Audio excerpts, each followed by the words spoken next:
program.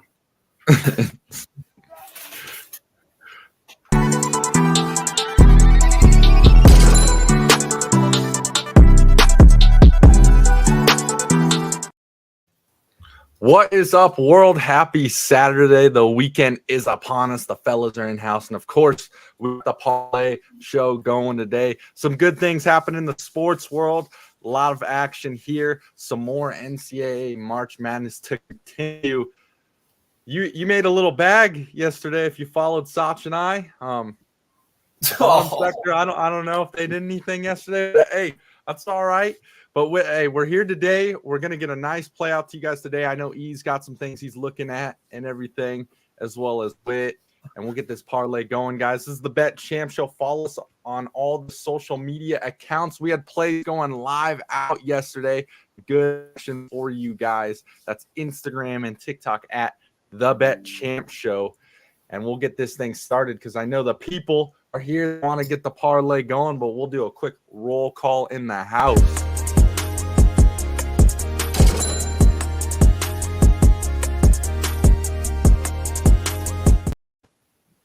Of course, we got North Glen's finest. We got the Sach man here. Sach, how are we feeling? Feel good. I mean, yesterday was kind of the best possible way that it could have gone for me. NC State, they won, hit him a little bit on the money line, and then the Dukies won. Obviously, it was unfortunate with how Duke won, with Sheed going down, and you could tell kind of Houston's offense was just not the same after that. But no, I mean, it was a good day. But like E always said, yesterday's bets don't win us today's money. So, happy to move on and look forward to the Elite Eight right now, and see what we got. But yeah, I mean, I'm doing great. And then we got the Witster in the house live from San Diego. Wait, how are we doing today? We're good, man. To go on what Sach was saying, I think it's best Duke moved on. I think Houston was going to be – we've seen this a lot of tournaments. You don't want to see that game. You want to see a competitive one. She led the nation in plus-minus, I want to say, when he was on the floor over the course of the season. So I think you just saw a lot get sucked out of the tank. Man, I didn't see much there, so I don't know. It just looked kind of odd. So hopefully the dude's all right. But yeah, I think it's interesting, man. You got Duke, North Carolina. Was it fourth time this season? So it'll be interesting. North Carolina, NC State. It's 2-1 Duke. So Duke won the last one. Then but we'll see. And then, of course, ladies and gents, with the Jalen Brunson background, the Teflon Don himself, Big E in the house. E, how are we feeling? Feeling good. Big fella. Went for 61 last night, but still couldn't get the dub. But we'll take it. We'll take it from J-Dub. And yeah, it's good, right? NCAA was good. You guys called that NC State. Man, Marquette, they could have put a fucking dumpster out there from the shoot from the three-point line. They couldn't hit anything. Yeah. But good call. I don't know if that was a shot earlier, ZJ, but I don't know. I do remember my first bet win too, so I'm not going to get too many. So I'm not going to. I didn't know what was going on. I didn't know what was going on there, but I heard it, and then I saw E's reaction, and yeah, man. I guess Zach's taking his diaper off. Yeah, I remember my first bet win, so I'm not going to get mad at it. I don't know if it was a shot, but good call. And yeah, looking forward to today. Moving on, right? It's all love here, guys, on the Bet Champ Show. As all we joke around with each other, go back and forth. Sometimes we might not agree on the same plays, but we have the best interest moving forward for the live viewers and listeners. So appreciate you guys being here. I see some comments there in the chat. We'll get to those in a minute, but I want to make sure we get to the main event, and that's the parlay for today's show, because I know that's what you guys are in here waiting to see. I see all the live listeners. We appreciate you guys. Let's get this thing up and rolling. Give the people what they want. The parlay of the weekend.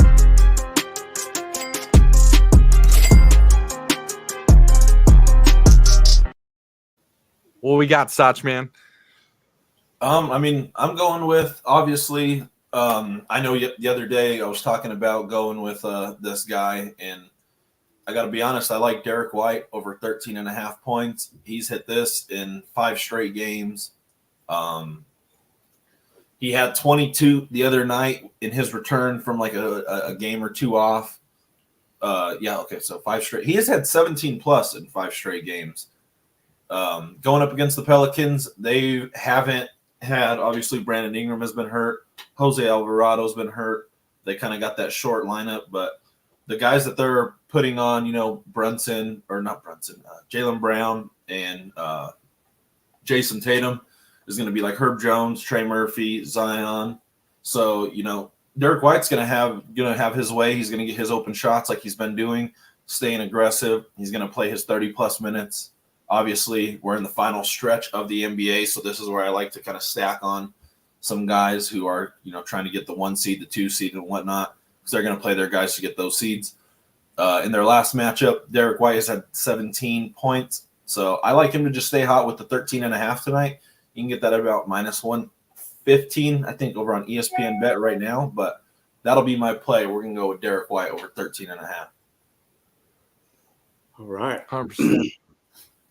So I'm going to go out to LA with my Dodgers. This is the third game of the set against the St. Louis Cardinals, playing at 6:10. It's overcast. It's raining there right now. They have it covered. But you're going to have about a 7-mile-an-hour gust. It's going to be going out. I know there's a lot of humidity, but I'm going to go at over 8.5 total runs. I think here's the deal. You got Lance Lynn going. I don't know if you remember, played for the White Sox last year. Got him in a late-season trade. And then Yamamoto. Yamamoto didn't fare well in Seoul in the second game. Hasn't been getting it working. It's going to be his opening day start. A lot of pressure on him. The Dodgers have scored 29 runs in 4 games. St. Louis has scored 2. Mookie Betts, 9 RBIs, 3 home runs, batting .571. Friedman's on a tear.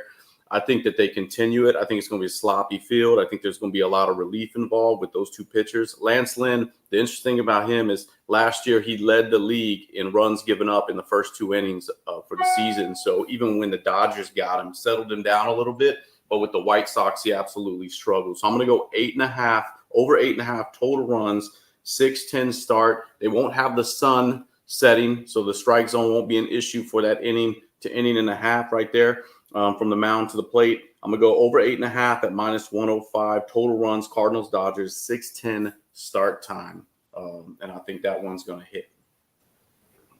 Like it. Absolutely. Big E. Right, all right. Mine's pretty simple. Basic rules of gambling. Never bet against the streak. I'm going with UConn -8.5. 9 tournament games in a row. They've won and they beat the ATS against the spread. Why stop now? Why go against it? It's pretty simple. It's all about momentum, as you guys see going in with the NC State and everything else. So Illinois is going to be their toughest opponent, but I still think they're going to catch them. Northwestern, sorry, and San Diego State. Those were flies on the tail. So this will be a better game, high scoring game, I believe. But UConn's gonna pull that out. Take the 8.5. I would take that up to 11, but that's where I'm not too hard, not thinking hard on this. I'm just sticking with a streak. I love it. Yeah, like he was saying, always, a good trend going there in the NCAA with UConn. They've been absolutely dominant, and absolutely they're going to show out again today. They're on a mission. I know their head coach got those guys geared in and everything. So I love the play. For my play, the last one of the lay, ladies and gents, I'm going to call my shot here live. We're doing it. I'm going CU versus Iowa women's basketball. This will be Caitlin Clark's last game. But we will take the CU Buffaloes at +7.5 at -125. I love this play. I think it's going to be great. Iowa, the last game they just played, it was very close. They barely pulled that one together. This is a better CU women's team. But I'll call the shot right here. I'll lay it out there on the line, see what's going on. But we will take the CU women's basketball team +7.5 at -125. That will be my play of the day. Lock it in. Whit, what do you guys got to say? Tazij? I'm so confused. E, do you want to take this? Or you want me to? I'm calling my shots. I'm live. Caitlin Clark's last game. I bet CU loses by less than 7.5. That's what I just heard. That's what I just heard. Where I'm calling that. I'm calling that CU is going to win, but obviously for the lay, why not put the plus 7.5 in the parlay? But the message, and the bet was two different things. You were confident, like boom, last game, but then it was like, but if just in case. I like it. I like the safety net. Clark, CU, Yeah, must see TV. Honestly, I don't know enough. I don't follow the women's basketball. I have no idea. I know who Clark is, and that's about it. I know ZJ's deep into this statistically. He can ramble off CU starting five, coach, and everything else. I don't need him to do it for the show, but I know he follows it a little bit closer than I do. So I don't. Yeah. I just follow ZJ. If he says it's a go, it's a go. But you have the most historic scorer in NCAA's last game, and she's going to go out with an L. I don't know. I don't know if that's the way storybooks are written, but it might be for this one. I don't think in this round. I don't think this is how it's written. I think they might run into a buzzsaw like South Carolina or the other. But he's getting points. He's getting points too. Yeah, get the point. You know, someone once told me, ladies and gents, fellas, playing basketball, growing up and thing. At some point, you got to realize, the basketball stops dribbling at some point. And for college, this might be the game for Caitlin Clark. I don't know. We'll find out. It's must-watch TV. I'm excited to see it. But like I said, I'm locked in the 7.5. I love it. They had a very close game in the last one, very competitive. The CU women team, I know we don't talk women's basketball that much. Very great team. Very well coached. And what's up? We talk more horse racing than we have women's basketball. Yeah. Well, you got a number crunch for us, Sach, for the parlay? Absolutely. So 4 legs we have. Let me just go over it again. We got CU women's at 130, so they're in about 3 hours from right now. And then Derek White over 13.5 points. UConn minus the 8.5. And then the Cardinals, Dodgers over 8.5 total runs. That comes out to plus 1128. You can get that off, VJ. You can get that off ESPN bet, by the way, as well. FanDuel, you can get plus 1,000, so you're getting extra 128, positive points on the dollar. So, absolutely, guys, that is our parlay of the week. Sach, do you mind? Can you post it in the comment room just so the viewers and listeners can see it? Oh yeah. Everything while we keep talking. I know we'll go over some things. I see some comments. We'll get to them real quick. I'll throw this one up here. We'll start while Sach is doing this. We'll start with Wit, go to E, and then we'll go with myself. Oh, you want to start with me? The best player in the NBA right now? Yeah. Oh, God. Let's just get this shit over with. Fucking Christ. I didn't ask the question. I think it's I'll answer bunny while eating. I don't know what that is, but I kind of this got to be a funny story behind it. So, anyways, best player right now, I think obviously it's Joker. But who would I start a franchise with? Probably your boy GSP, man, down in Oklahoma City. Probably. I think Giannis is still obviously up there.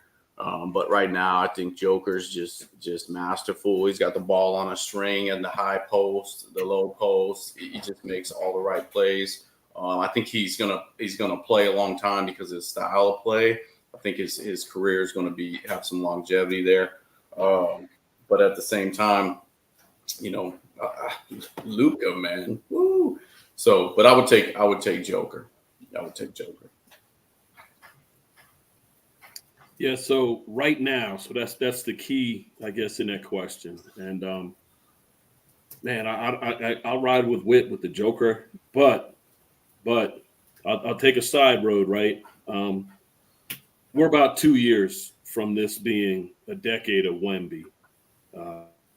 That kid's 19, 40 and 20.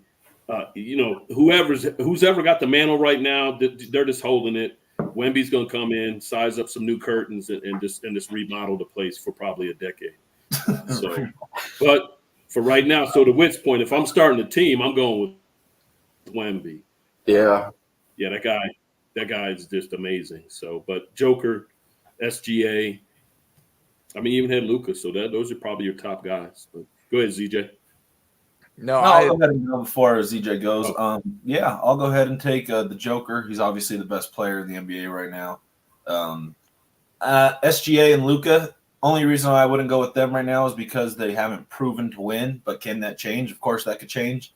SGA, this is going to be the first year that I think we see SGA where he can really make that step towards being called the best player in the NBA. We've seen a lot of good juggernaut regular season players throughout the last 2 decades. So I'm excited to see him. It can definitely change, obviously. But as of right now, I'll just go with the proven winner that, has won a championship in Joker, as much as I don't want to say it. But what he said, Wemby 40 and 20 last night with 7 assists, I think it was. He's just he's just a different breed. And the fact that he's 19, he's 10 years younger than Joker, which I like. He has 10 years to improve. He has 10 years to pretty much get 1 ring. And, I'm just going to go with Wemby. To start a franchise right now, I don't know how you can't go with Wemby because you're looking for 15 years of just pure dominance. Once he fills out his body in the offseason a little bit, he got that full season under his belt. I think he knows he's on a team where it's going to have to be him. There's not really one other dude where you can be like, oh, he's going to kind of defer to. Devin Vassell's not that guy. But, yeah, I think Wemby, it's a matter of time before it's really his league, especially with him not even being a Defensive Player of the Year candidate. I think it's kind of disrespectful. So I'm just throwing all that in there. But, yeah, to the question, Joker. Exactly to what you guys were saying with Wemby. It's crazy that this kid's only 19 years old and the ceiling's the limit really for him. I really hope that San Antonio can figure some things out draft-wise, maybe trade deadline-wise, to really just get a strong team around him while he's developing. It'd be cool to see Wemby with like a veteran presence out there on the court, and everything, because I feel like that's what every young, great player needs to kind of develop and whatnot. So hopefully they can get a good team around him. I know this isn't we're talking about the best NBA player right now, but I just kind of wanted to throw out there too to add. And they're in our conference, so it's not like I'm like leaning in with the Nuggets or anything, but for the Oklahoma City Thunder, I'm excited to see what those guys do in the next 2 years or so. I know we've kind of harped on that a little on the show, just with the young talent. Talking about young talent with like Wemby over in San Antonio, the young talent too over in OKC is just incredible. Chet, SGA, they got Williams over there, and again, got some top draft picks coming up in the next following draft. So when we talk about young guys like OKC, I think could really be something really great in the next couple of years, and they're doing great right now. So that's exciting. But back to the question, best NBA player right now, it's going to be the 3-time MVP, 1-time Finals MVP. There we go, 1 time. Yep. Looking to go back this year. We're going with the Joker. We're going with the Joker. I'll go 30-year-old Joker too. Yeah, 1 right now. I like before this blows up, I'm trying to sway. I think ZJ, to your point with Wemby, if you're a free agent, that's got to be on your market list now.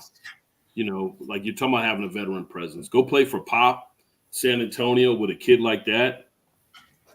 Yeah, why not, right? That's you can stay where you are, mix around, but I consider going down there, play with him, get rid of some of those scabs around him. Whit and E, do you think Greg Popovich kind of lost his fastball a little bit? I think I don't know if it's his fastball or his passion, because he's, this year I think he's getting it back with Wemby, but he went through a dry spell of just, man, I've had Robinson, I've had Duncan, I have championships. Now I got this mess. And I think it's hard to get out of bed for that. I think Wemby is remotivating him. But, you can't be 70 plus and not, lose a step. I think that's where he is. But yeah, you want to know what I think? I think when he lost his wife about 4 years ago, I think that's why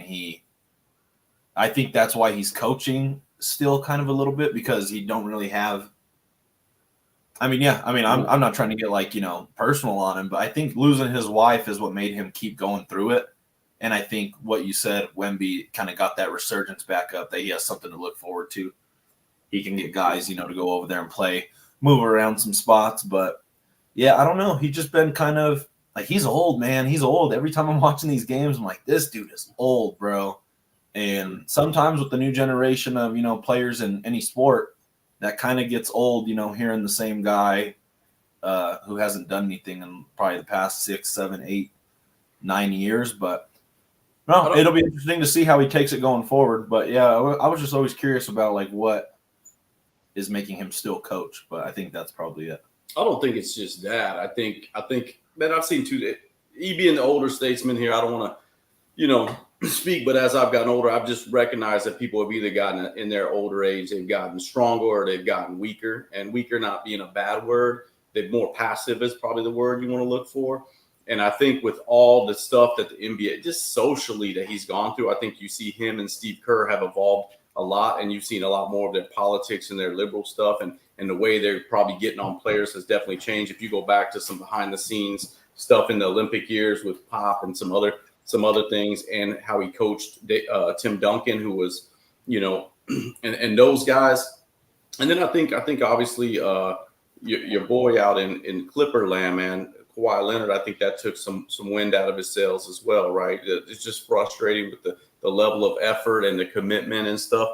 But you got Bobby Knight, you had George Karl, you had some dude, Doug Collins, you had guys that fought to the end, and they were that still that same person. I think Pop is just, his approach is different. I don't know. It'll be interesting to see if he can evolve and win in the next 3 to 4 years. But I think like Kerr, from a Warrior standpoint, I think it's time to change there. I think what Draymond has gotten away with is kind of Kerr is too much has been allowed. Kerr got a 4-year extension though. I don't like it. I don't like it because here's the deal. They like developing the young talent, but it's like, dude, who's the fucking accountability in that organization? And that's where I think Pop is. So if they don't get a veteran presence in, and Wemby goes off for the next 2 years and he's not intrinsically motivated to do these things, that one can get off the rails too. Not that I know much about Wemby. It's not about his personal character, but where you better get some leadership in there, because I don't see it from Pop. And as much as I love Curry, I think Curry is a different type of leader. I think they let Draymond be Draymond, but like the stuff that Draymond does, it's like, bro, we're trying to make a stretch run here. The other night was wild. How he just got tossed in 3 minutes. And right? Like, you're on a short leash. Like your behavior, you're on a short leash with the refs, the league. It's like, at what point, dude, you've been suspended indefinitely by the team for just conduct detrimental. And then his apology is bullshit. So back to the point of Pop, I don't think he's lost his fastball. I think he's evolving and exactly that. I think when his wife passed, that you got to think, man, you start looking at life different. And I think that's the thing that made Andy Reid great. If you go to the other side, when he lost his son, people question why he stayed. Number one, you gotta continue with a purpose while you mourn and grieve, right? You can't just go to the doldrums and go. But I would bet that he would say his perspective and the way life and the game has slowed down and dealing with Travis Kelce and some other things has changed after losing his son. And you go to Tony Dungy, and he's always been a pretty impeccable human being. But I would venture to say anyone that suffers tragedy like that, the lens in which they look through life and the aperture in which how narrow it was, I bet it opens a lot more. And there's a little bit room for more understanding of people and the circle of life. Hey, if I could give you guys a break, that was a good question and stuff. But with the NCAA going off, right? I know not a lot of, I guess people are still, but out in the East in the NBA, Milwaukee's lost 3 of their last 5. And they got 4 games coming up. Atlanta today. They're at Washington. They go to Memphis and Toronto. Do they have to go 4-0 through that strip to maintain and hold that position? Because following that, then they have the Knicks, Orlando, and Boston kind of wrapping up the season. But you almost have, well, you do in a way, right? You have 4 softballs if they can do what they do. But they got a 2-game lead over the Knicks for that second spot. It's just, and I'm not bringing the Knicks into it as much as Milwaukee's stumbling into this playoffs, or I don't know, just kind of that's a big game today at Atlanta. So Yeah. You know, It'll be interesting if they don't. It'll be interesting if they don't. You know what I mean? I mean, even 3 and 4 with a close loss or something, but without someone having a huge game from one of those squads, but like Washington, okay, Toronto, okay, Memphis, Atlanta. Like if you don't go 3 and 4 with someone having Trae Young having 50 or something, right? It's like what's your psyche going into the last stretch and then in the playoffs? The East is going to be It's interesting because the Doc Rivers is 14 and 13. They fired their coach at 30 and 13 to bring Doc in. So it's be interesting to see. But I know I'm trying to peel them back a little bit from the headlines of what's going on out in the NBA as well today. There's only 3 games, but that's an interesting storyline right there. And then I do have Jones hammered down with Clark's last game. It'll be because heading into the playoffs and everything. And real quick, shout out to all the live viewers and listeners. I see you guys up above. Throw some questions or comments out right here while you got the fellas on the line. We'll love to put your comment up on the screen, get it out there, and get a conversation going, as well as give us a follow on all the social medias accounts, guys. We're gonna have play day, a lot more NCAA to go with some NBA as well. To go back to what E was kind of saying, it's interesting now because I think we have 9 games left until the playoffs, if that's correct, right? So short period, right? This is where you got to wind up, and it's interesting depending on what position you're at, high seed, low seed right now, still trying to get in. You're going to start to see a lot of teams in the higher seeds start to rest some of their players and everything coming up in these next couple of games. And to what E's saying with Milwaukee, it's really show out right now, which is kind of, you don't really want to be in that position heading into the playoffs. You don't want to get some wear and tear going all out to try to remain your seed or get a higher seed. So definitely be interesting. But to what he's saying, look towards Milwaukee in some of these games for sure. I mean, they have to kind of show out right here within these last couple. I kind of bouncing back to kind of where we're at right now. I kind of wanted to just go around. Where are we at with today's games? I know we got our parlay out, guys. If you missed that, just rewind the YouTube video. Got a flagger for you guys, some good money. But just wanted to kind of bounce around any players we're liking today or any games that kind of spark our interest within anything, baseball, NCAA, NBA, any kind of sport out there. We'll start with Whit and then go to E.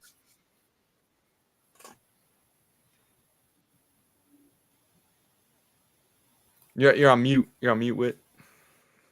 I like this Clemson Alabama over. It's at 160. I got it at 163. It's moved a little bit, and I'll tell you why. So both teams 6 and 4. Alabama in their last 10. Tigers obviously 7 and 3, giving up 73, averaging 73.3 points a game. But you go over to Bama and they're averaging 90.7. But then they're allowing opponents though 91 points a game. And when you go back to their last 5, you got Florida scored 102 on them. Charleston put 96 on them. Grand Canyon only hung 61 first game of the tournament, but then North Carolina hung 87, right? So and then in those you have Alabama scoring 88, 109, 72, and 89, and then you click back over to Clemson averaging 73, and if you look at their last games, they're all over 8. They've scored over 80 a game as well. So when you look at that, I think it's 2 athletic teams. I think it's a late game. I think they're going to get out. They're going to get running. I think it's going to be a lot of fast break points. I think you're going to have some easy bunnies. And so I like the one over 164.5. I think is that now. I still like it. But I think it'll be a 988, 85, 85, 91, 93, 87. I think it's going to be high scoring. I really do. If Charleston can put 90 on them, and fucking Florida, I know they're high scoring, but 102 on them, and they're still scoring 93. I think it's going to be a high scoring game. It's going to be interesting. A lot of athletes in that game, but that you can get that at minus 110 too. So that tells you right there, they believe in it. Is that it? Yeah, that's all I have. I mean, the first game, I think UConn's gonna win. I don't even think that's gonna be. I don't think that's gonna be close. I think I think it'll play out like much of the rest of the tournament, right? We get to the thing. I think Illinois is going to hang tough for a little bit, but if you look what Illinois did with Iowa State, they played with their food a lot till the end, and you can't do that with UConn, and you don't have the talent. And I was sitting in a bar, and I'm sitting with San Diego State alum and these guys, and it almost makes you like I love San Diego State, the vibes there, but dude, they're so like absent at the wheel, man. It's like, dude, they're not hustling, they're not doing this, they're not. I'm like, dude, there's a talent gap. There's just a huge talent gap between San Diego State and UConn, and I think you're going to see that today with Illinois and UConn. Now, where I do think UConn is vulnerable is down low, man. That big they have, fee fi fo fum, dude. He's like, I don't even know if you play him a lot today, other than to alter the game in the first half. But he's a liability out there on offense, and they looked a lot better with him off the floor. His name escapes me now, and I already messed up GSV's from Oklahoma City Thunder earlier, so I don't want to do that. But that's going to be interesting. So I think UConn covers. I think they win by 12 to 15, honestly. And then I think I like the Clemson Bama over. I think that's going to be a fast-paced game. Yeah. Cool. Go ahead, E. You got anything you're looking at other than that today, Sach? I'm trying to look up some starting pitcher stuff.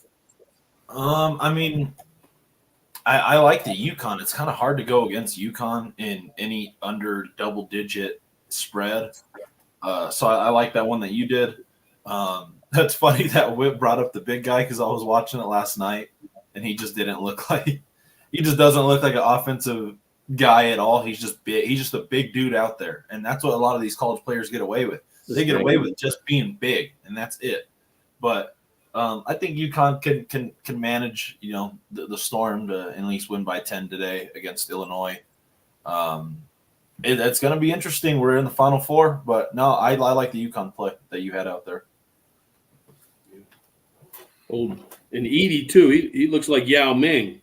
I don't know. I was watching that with the Purdue game. I said, this guy. With Edie though, it's so gracious. frustrating, man. My son said something the other day, and I don't hear him say it too often, but I feel this way about Edie, and I think Zach said, like, I hate his face. You know what I mean? I just look at him; he just annoys me to watch. Oh, I said that.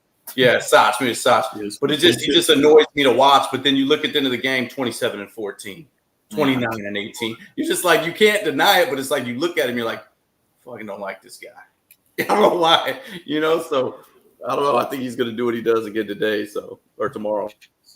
So I'm looking at some baseball, but I'm not coming out with plays yet because it's still the first week, right? We're going into third games of the season, but I'm looking at Tampa Bay today, and then I've been doing a three-team parlay, and I've been fading the Rockies, A's, and Nationals. I think that's going to be profitable all year. Those three teams suck. I don't care who they're playing. Just fade them. Now again, I'm not recommending you guys put anything less than a quarter on this because it's only 3 games in, right? But you start to see the rhythm and things that are going on. But those guys, they're in for a long season. The A's get ready to move to Vegas. Yeah, I think April 1st they tear down the Tropicana on the Strip, and that's going to be the A's new stadium. So you can just walk along the Strip, go right to the game. But they're trying to pull out, restock for in 2 years once they move to Vegas, and then they'll have an all-star cast. They'll spend their money and make it a team. But yeah, and the Rockies are just on the road. Rockies do some good things at home, but that's why I haven't put baseball out there too much. If you look at the over-unders, they're 8.5, 9.5 if you're following one of those teams, and the Angels will put it up to 9.5, just juice it up there. And the rest, if they have a competitive one, you'll see nothing. I think there's only one game, 7.5. So they're putting it right there. They don't know what these teams look like early on. They don't know what the hitting is going to be like, the pitching is going to be like. That's why I like the Dodgers today. Yamamoto will go 5 innings if he's good. Lynn will go 5 innings if he's good. You're going to have bullpen in there. You had a Glass now the other night, or actually Yeah, Glasnow the other night went and he threw 82 pitches. You have Bobby Miller strikeouts 11 and 6 the other night, and he only threw 84 pitches. So they're not letting these pitchers go very long. It's an early season, so you're going to get a lot of bullpen work. But I like where you're at with that. I think the Angels too, man, they're just going to be Angels another one, yeah. And you know, talk about the Dodgers. Eventually, it's going to get juiced out the gills, right? But for right now, take it. I mean, if you just put a bet, Mookie Betts and Ohtani for one RBI, yeah, you're gonna fucking cash more than you lose. That lineup is so built that they're gonna be dinging people in. They get a home run, they score themselves. So, well, at least until Ohtani's banned for life, but he rose. Yeah, well, we can talk about. We're going to talk about that, Get man. what you can. So Until then, get what you can. But I think baseball, as we start to see how it plays out, yeah, we're gonna make some money on baseball as well. It can be profitable. ZJ used to laugh at me because I showed him this one site about stadium weather. I don't even know if you remember that, ZJ. And I had the wind. Yeah, the wind's blowing this way. The wind 10 miles or more out, man. I take home run props. It's just going. But you just have to follow your systems and find what's working. But yeah, exactly. Follow the wind and wall to wall, tree stop tall is where the cash is. Yeah, that's guys. We're live. This is the Bet Champ Show. That's how you know he's an OG sports handicapper. I've said it before on the morning show. I think he's one of the best handicappers we've seen in this game. We've given E a lot of flowers, and I think E don't accept what we've said about him. He's He's the guy you could give him all the praise in the world. You take a shot, it's like, damn, you took a shot at me. Hey, that's where him and Z. We said he was the best handicapper, which I believe. I said he's the best handicapper, and then he comes on here, ZJ. I don't know, but I think he took a shot. Yeah, but that's what he's showing, I'm like, damn, E, we said you were the best. Still, we just back in the day. He's showing me baseball weather charts, what stadiums they're playing at. He's showing me charts with hockey, with goalies, how long they've played, how long they've been in. But no, real quick before we kind of start chatting and everything, things I'm looking at today. Obviously, I really like, and I know everyone's kind of laughing right now. I just really like the point spread on this CU versus Iowa women's game. I love it. I think it is going to be a close game. Win or lose, I just plus 7.5. I mean, you got to take the points in some of these tournament games, guys. They're just so close. So really liking that one. That's my big play of the day. That's the one I'm going for myself. Another one that kind of interests me, and we didn't really mention this one on the show. So let me know what you guys think. And then I got something else to add after this one, but really kind of interested in this Clemson-Alabama game. Like we've kind of said, Clemson's another one of those teams. They're kind of under the radar. I think media-wise, haven't been talked about enough, and as well as us. They've really surprised me this year with how good of a team they are and how good of a three-point shooting team these guys are, which I really like. Right now, the spread's at plus 3.5 going up against Alabama. I'm really interested right now. I'm kind of liking the juice at the 4.5 here. Just something I kind of like. But yeah, I kind of wanted to hear what you guys have to say about this, and then I got one more thing to add after that. But yeah, Clemson at plus 4.5 juice. Sach, kind of where are you at with that? I know we haven't really talked about this one lately. With Clemson? Yeah, just the whole Clemson Alabama game. Because I'm definitely looking at that spread for Clemson. I mean, to be completely honest, I haven't seen a lot of Alabama games throughout the year. So I really don't even know. I was watching when they were playing the other day, and I just didn't really know anyone about Alabama. They were kind of like under the radar team that people were talking about, but I mean, I don't know. I kind of want to hear what Ian Witt got to say first, because I know they have a lot more info on Alabama than I do. Yeah, I think, go ahead. Let me chime in real quick. Momentum is a thing, and we talked about it on the show. And Clemson has shown up, but they finished 5th in the ACC. ACC is shown to be this year. They're one of the top conferences in the tournament just by looking at what you have coming up. Is just an ACC rematch to Duke and NC State. But I think the problem for Clemson is going to be scoring, right? Alabama's third in the nation in scoring. Clemson's 91st. Alabama scored 100 points 4 or 5 times this year. If Clemson can slow the game down, they're in it. But that's what they're going to have to do, right? They're facing a juggernaut that can just put up points, and so they're obviously that's elementary with it. But there's a reason that they're third in the nation in scoring. It's a good time. The momentums are there. We said last week, right? Matchups make fights. Could be a good run for Clemson, but I think Bama is going to win the game, if you were asking that piece of it. But, I said the same thing on Marquette. So, but this is actually different. This is the third scoring team in the country. They scored 100 points, like I said, 4 or 5 times already. It's not – if they are on, it's a wrap. If Clemson can show them down, they can get in this. But so if not – Clemson defensively is a lot better. Having given up 73 a game, Alabama giving up 90. So they play fast, they play loose, they do score a lot. I think Alabama wins this game. But I think to E's point, we'll see if Clemson has the firepower. But I don't think that they're gonna slow Alabama to 70 in the 70s. Alabama's gonna score 80+ points. Back to the previous thing, but more interesting than that game to me is this Tennessee-Purdue tomorrow. So we've talked a lot about streaks and momentum. What about Purdue winning? I mean, they've won by 28 points, by 39 points, by 12 points. They're like plus 79 for the tournament, and they're a little better at the guard position than I gave them credit for as well. So how are they going to be? But if anyone can beat them, I think Tennessee, man, the way their wings and stuff crash the boards, I could see Edey in some early foul trouble tomorrow if they go to the rack. Athletic team. That game is interesting, and Purdue's only favored 3.5. I got Rob down below. Purdue, got some free.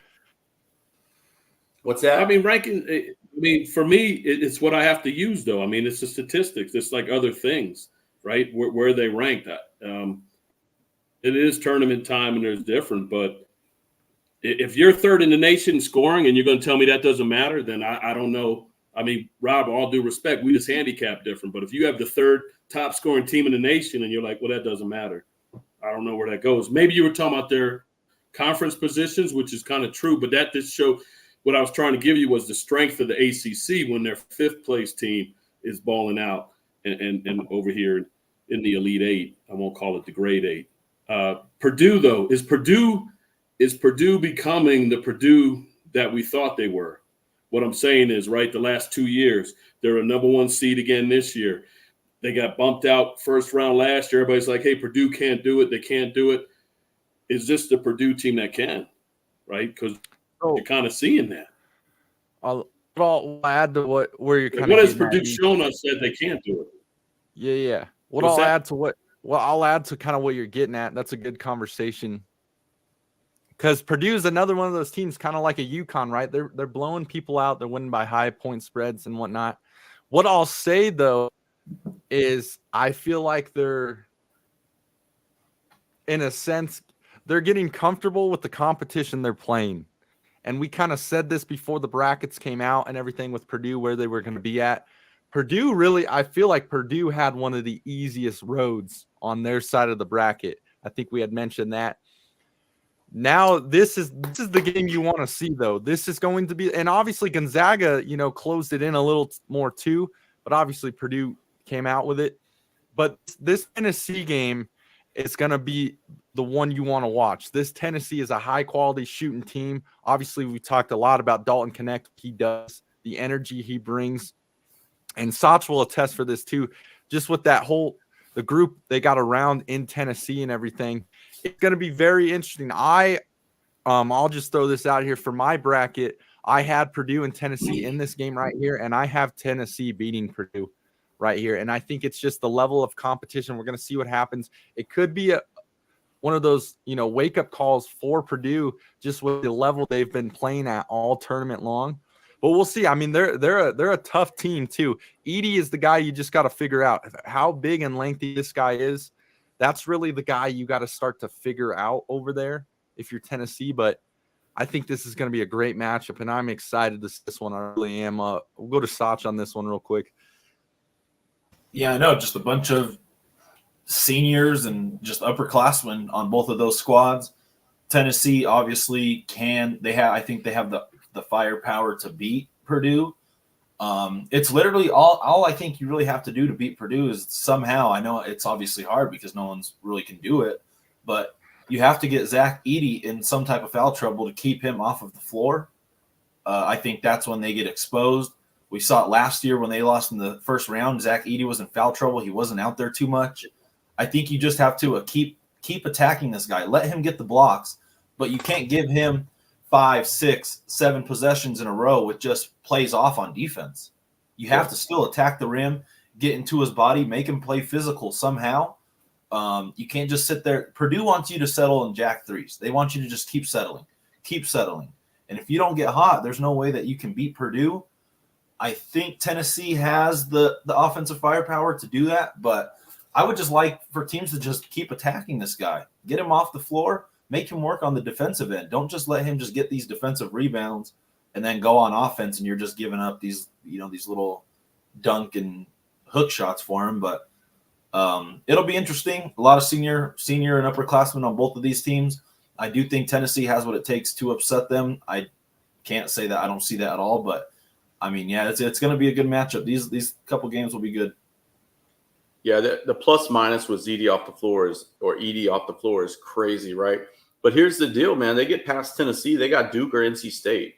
You know what I mean? And if it's not Duke, I think they're going to walk right into the national title game. I don't think NC State can beat them. But their backcourt has impressed me a lot in this tournament. I just don't think you beat people by 28, 39 points, 12 points in the tournament. A Gonzaga, it's going to be interesting. So they got Tennessee, and they'll have hopefully Duke. And if you do that, and then they meet, you got to give them their cred, man. And I think a lot of people aren't giving the cred because they're boring to watch. They're just boring. I mean, if you watch the game, it's not fun. Real quick, shout out to all the live viewers and listeners. We got 13 of you guys in here. Throw some comments or questions our way. We got about 10 minutes left in the show. Real quick, I want to just throw out there again. I'm not throwing this out here to needle. I'm not throwing this out here to get a rise out of anyone. I just really want to have a conversation on this one. I've been seeing this for the past couple games. I really feel like Las Vegas has not figured out how to handicap NC State. And now we got an NC State Duke matchup. And again, the books are giving NC State plus 6.5 going up against Duke. Here, I'll just add a conversation real quick. You had kind of the legacy factor in the last. You didn't have that in the last game, Houston versus NC State. Houston and NC State haven't seen each other. They never played each other, anything like that. It was a new matchup. With this Duke NC State game, these are teams that have played each other before. They played each other in season.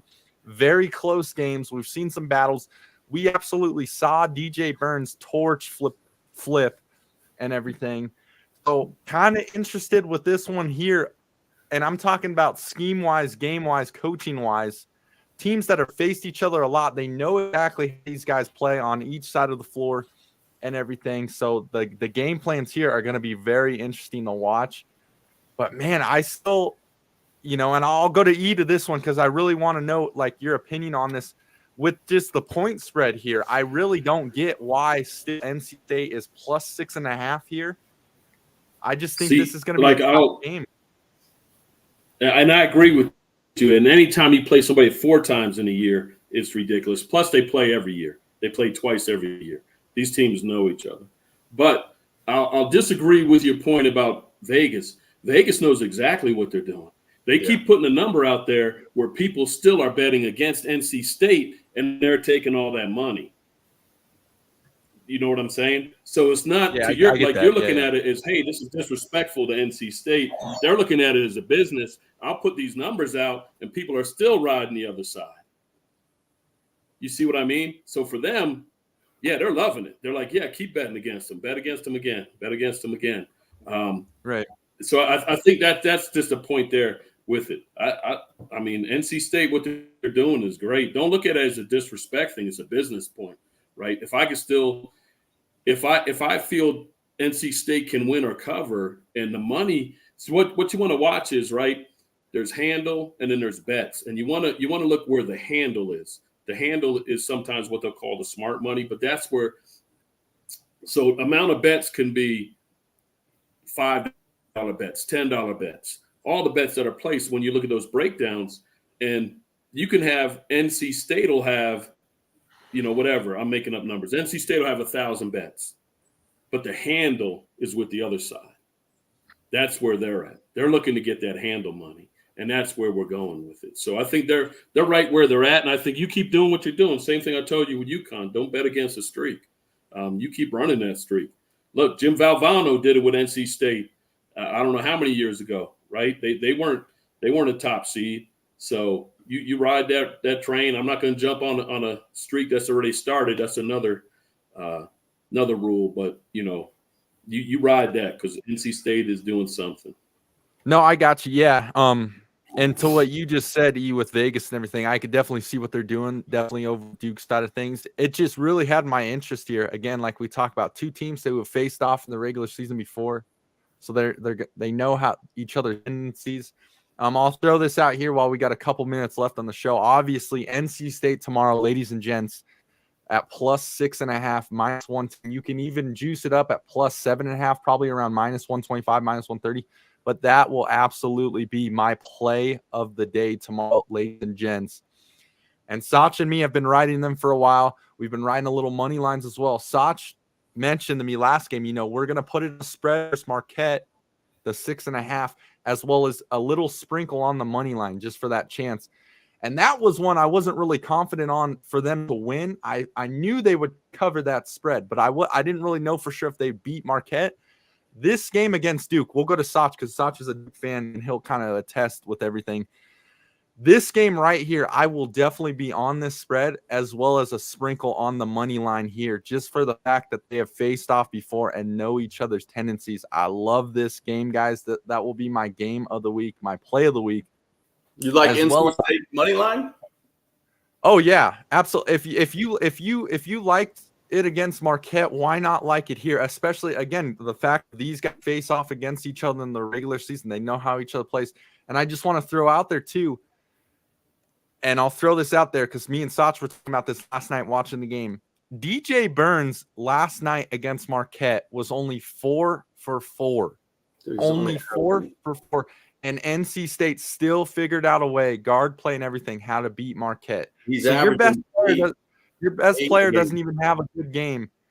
And we've seen it before against Duke. DJ Burns loves to torch Duke, especially against Flip. I'll go to Sach real quick. What are your thoughts on it? Because Sach is our Duke guy. But I know Sach is we're kind of spinning on the same cylinder here. Just play wide and everything. So what are we thinking, Sach? Yeah, I mean, Witt's a Duke guy with me. I definitely see it being a close game. They've obviously played twice this season already. This will be the third matchup. North Carolina State battles them well. I think I remember the play is when I first watched NC State was when E put out the Duke minus, I think, 7.5. And we were all sweating. Me and ZJ were at the gym sweating that bet. That's when DJ Burns, that's when I really started to hear about him and know about him after that. But yeah, I mean, I don't feel comfortable laying 6.5 with Duke, to be completely honest. I think if you have good guard play, which NC State does have good guard play, obviously last night that was on full display. I would say in this game, I think Duke pulls it out, but I think it's going to be by 3 or 4 points down to the wire. I don't see like a blowout of 7, 8, 9, 10 points for Duke. I don't know why Witt is smiling. Because I think so. They played twice in a 10-game span, March 4th and March 14th. Duke won by 14 at NC State. Then they played in the ACC tournament where NC State had to have that probably to make the tournament. I don't think they would have made the tournament without it. Maybe they're a 12 seed or whatever, but I don't know if they make the tournament. I think Duke wins this going away. I think they win by double digits. I think it's a close game. but I think Duke is coming to wreck shop, and it's not You about just said double digits. yeah, they're going away.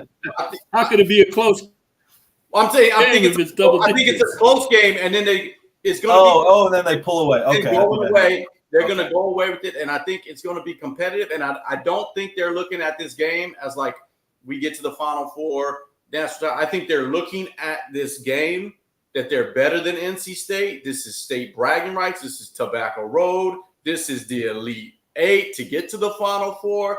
These boys beat us by 5. That chunky monkey DJ Burns, who's averaging 8.7 points against Duke for the year, just to put Zach on blast about he doesn't destroy Duke. He has games, but Duke's not the one. He had a game against Duke, and it could be your night. It could be your night. I think that Flip goes crazy. I think the guards play better. Roach plays better. I think Duke wins this by 10 points or more. I think this game is going to do something. Now, what Duke does against Purdue or Tennessee, I don't think. But I think this game is very personal for him. I think it's very personal for John Shire. And I think if it was against anyone other than NC State, I think they'd be looking at it a lot different. But I think they are coming for NC State's head. Whistle to whistle. Buzzer to buzzer. Real quick. I'm gonna leave this. I'll leave this Go ahead, one to ZJ and Sach. Anytime I have two co-stars here with the show that are spinning on the same cylinder, I'm just gonna ride with them and let them decide, because that's something magical. I've never heard that. So What is? I just want to that you and ZJ are spinning on the same cylinder. I don't know what that. That we're no. I mean, they know good balls, Eric. They know good balls. I'm not talking about like NC State and them like I've been on them all weekend. I mean, we have been. I mean, we deserve our flowers a little bit. We've been calling NC State for all 3 games. No, you do. You've been on them since the tournament started. I had them upsetting in the bracket. Yeah. I just want absolutely. And you call them on Marquette. I was making a dig on Jones, saying you two are spinning the same cylinder. I know. You guys definitely have called NC State.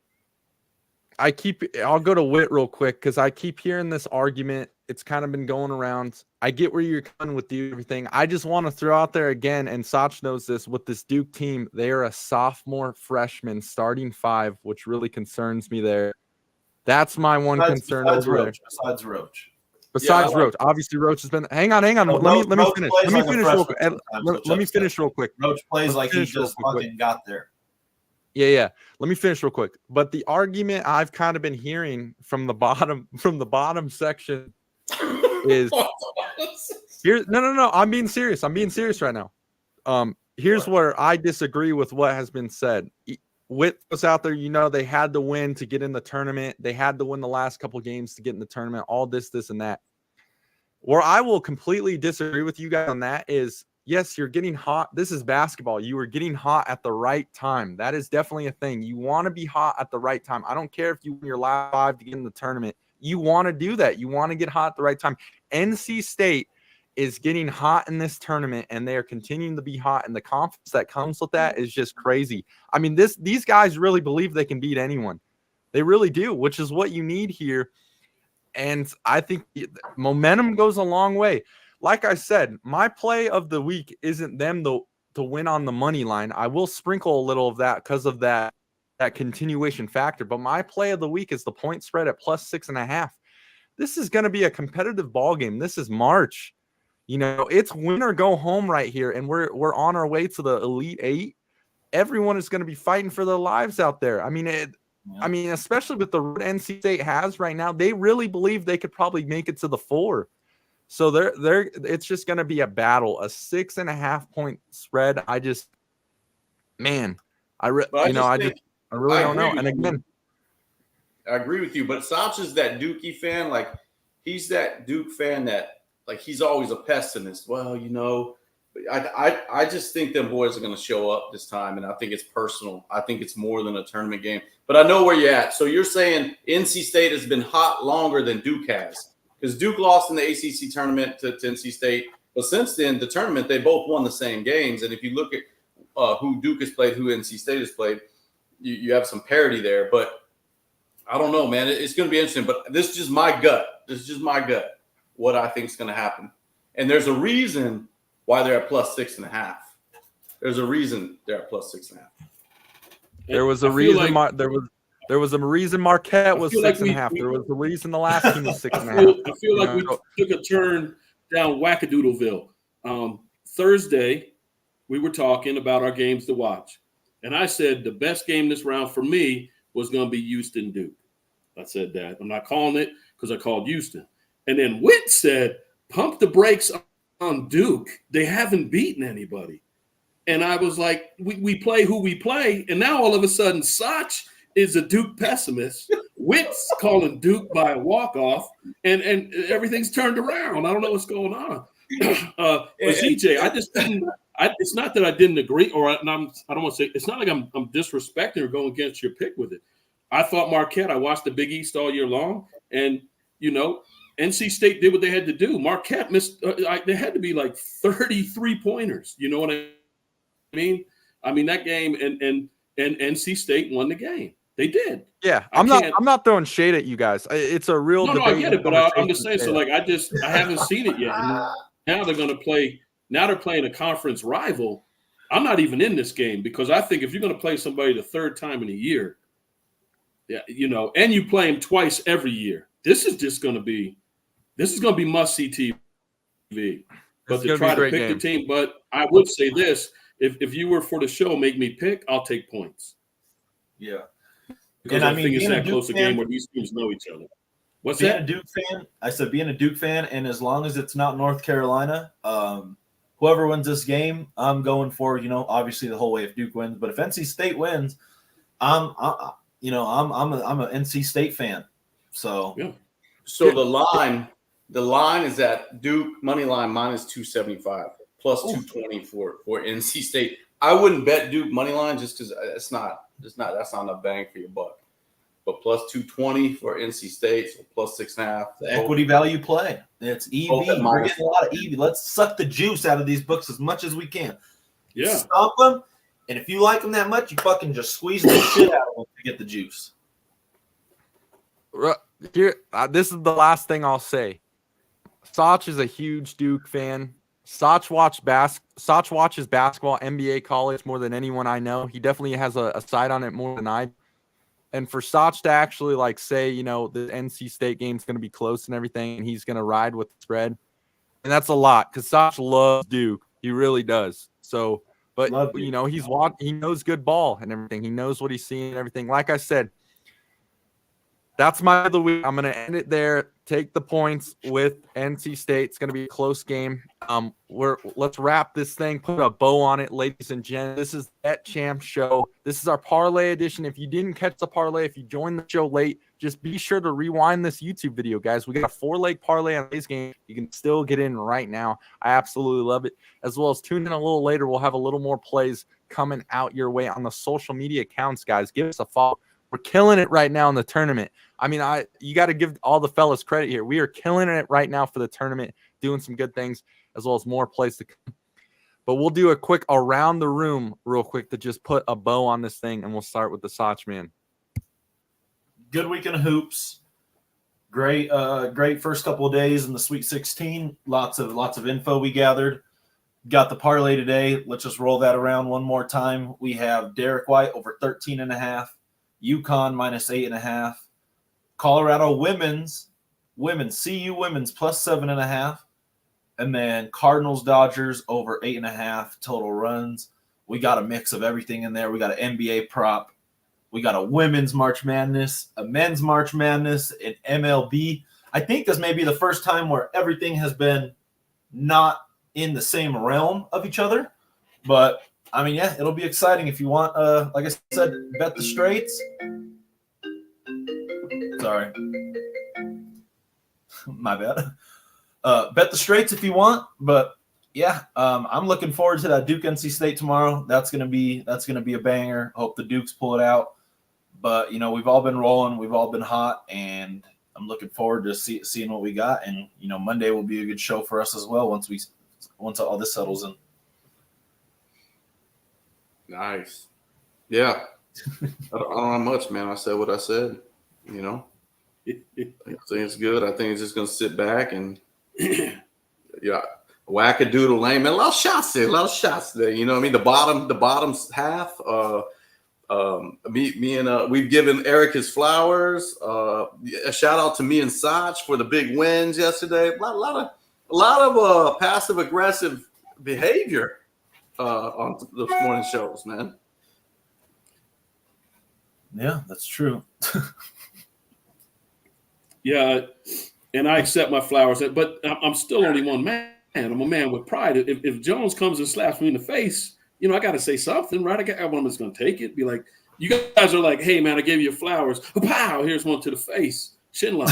I'm still going to, you know, hey, come on, man. You won a bet. I appreciate that. I remember when I won my first one. It was cool. We were just joking back and forth. There's love between all of us. There's no animosity.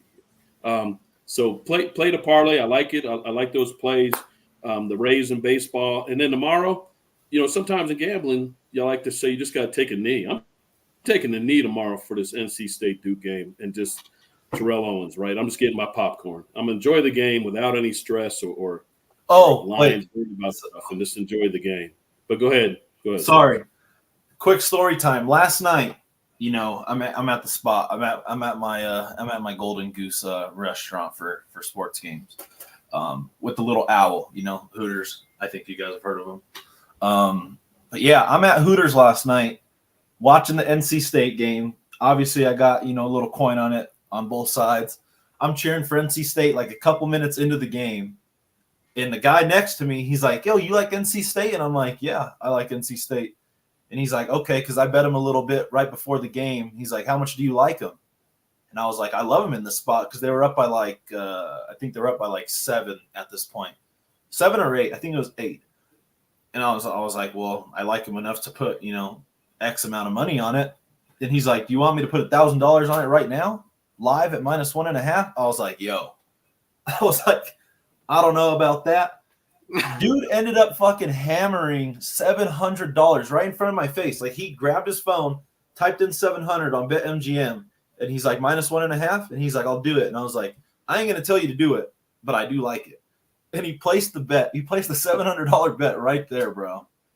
And I was like, it was a bet champ miracle. I was like, dude, I got his info. He might come on the show. He's a big MMA guy who likes to bet. He knows a shit ton about it. So, and that's what he told me. He's like, bro, if you guys want any MMA picks, he's like, I cover it like religiously.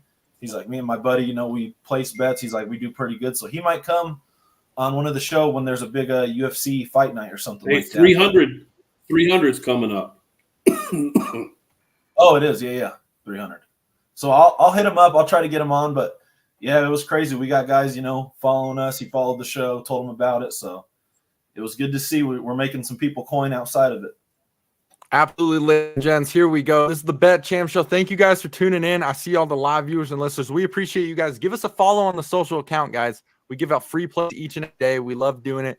As you can see, it's all love here in the crew. We like to joke around, get under each other's skins, but you can tell how competitive we are with our sports plays, and our results speak for ourselves. I mean, we are running this thing for the tournament and whatnot, and we're going to continue to do so in all the future sports. But that'll do it for today's episode. We will see you guys soon. Peace out. Funny story.